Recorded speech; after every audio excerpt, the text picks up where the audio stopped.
and let me tell you about me and my life. I was the fifth of 8 children, and I was born in Alabama on January 7th, 1891. I graduated from Morgan Academy, and I got a degree in anthropology at Barnard College. Anthropology is the study of humanity. My father had many jobs: a preacher, a carpenter, and a tenant farmer, and later on became a mayor, and my mother was a teacher. I was only 3 when my family and I moved to the first incorporated black community in America in Eatonville, Florida. I'm a novelist, a folklorist, and an anthropologist. In some of my writings, I glorified Eatonville as a utopia where black Americans could live in a society and independently from the prejudiced society. I like to combine literature with anthropology. I was a prototypical authority in the Harlem Renaissance. I was always liked to be writing very creative things. I always liked to write about and explore my culture and affirm pride to my race. The first time my writings were recognized was with my 2 short stories, John Redding's Goes to Sea and Spunk, which were both printed in the black magazines. On May 25th, I got a 2nd place for my story, Spunk, at the Opportunity Awards, and there I met Langston Hughes and County Cullen. My first book published was Joan Gard Vine in 1934, and it had great success. My glory days were during the Harlem Renaissance. I wrote many stories, but I never ever addressed the issue of racism of whites towards blacks, which many people criticized me for. It was a major theme for us writers. I became one of the most successful and significant black women writer of the first half of the 20th century. In the end, poverty and obscurity marked my last years. Illness overcame me when I had a severe stroke.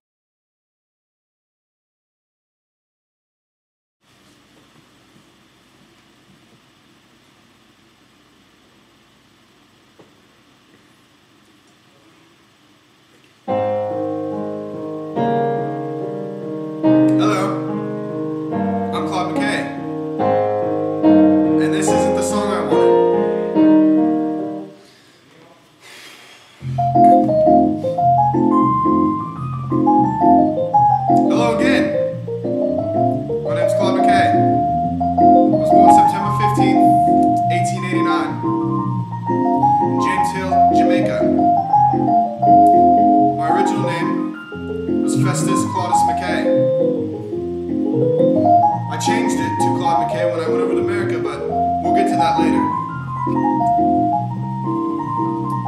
As a young man, I believed in the communist ways until I saw how disciplined and wrong it was.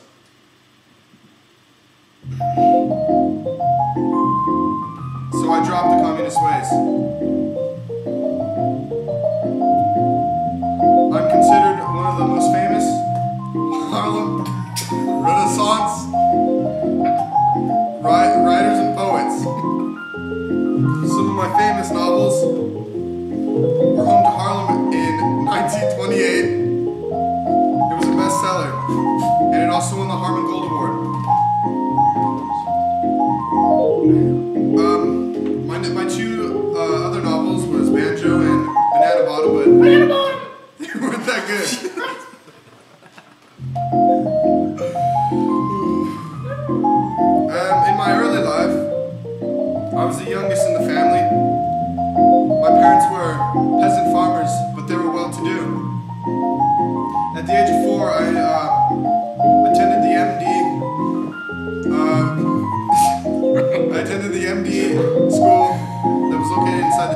went to. In 1906, I became an apprentice for a carriage and a cabinet maker known as Old Brenga.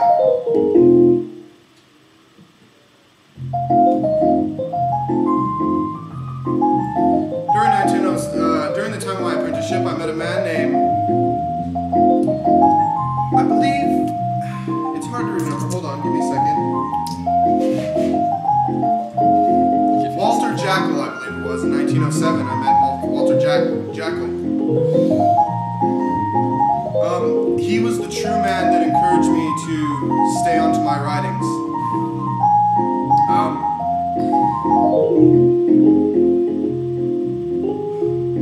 You want something different?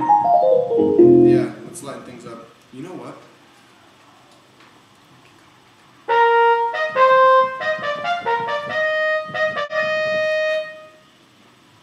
I continued to work as a waiter on the railways.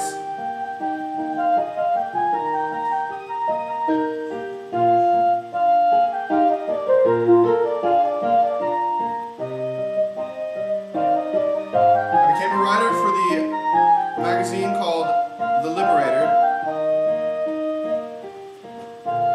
I had affairs with both women and men, including Waldo Frank and Frederick, I'm sorry, not Frederick, it's hard to remember.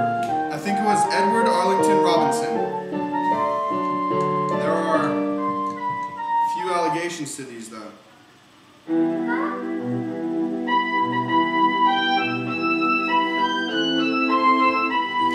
Anyway,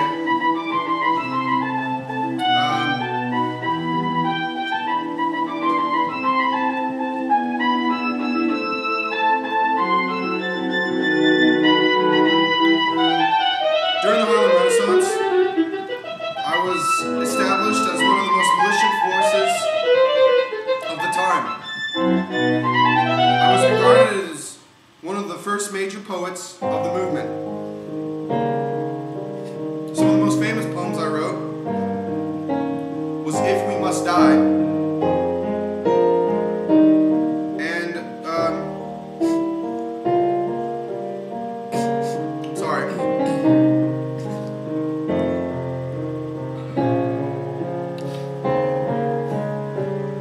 My other poem was The Harlem Shadows, which portrayed all the hard times that us blacks went through.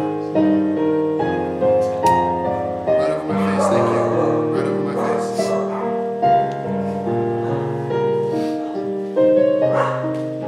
1912. Thank you.